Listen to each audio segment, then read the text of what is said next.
In this video, I'm going to show you how to make presets on BandLab Mobile.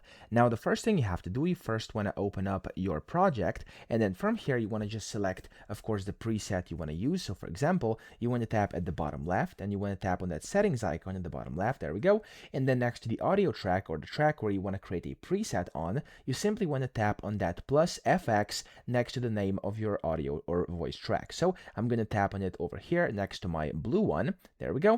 It's going to open up kind of these presets over here, and what you have to do is either just go ahead and start creating, or you could create from scratch. Okay, so the easiest way to do this is by scrolling down, and here it says my presets. You can just tap on create from scratch, and from here I'm just going to discard the unsaved one. There we go. And then you can go ahead and basically start adding the effect. So I'm just going to tap on a few random things, and when you add it, you want to go to the top left and tap on the arrow back. You can then go ahead and tap on your custom preset, and then here it's going to be selected. As you can see, you can tap on that settings button over here, and it's going to basically allow you to tap on the plus button to add new ones over here. So for example, let's say I want to add, I don't know, like maybe any of these ones. There we go. It's now added. As you can see, I have two of them. I can add a third one as well. So if I go and add some reverb as well over here like this, okay, I can just go out, and as you can see, I now have a basically a custom preset I can tap on, and it's going to put that preset onto my track. And then of course you can change it by tapping that settings button. You can alter everything, you can change it, you can remove them,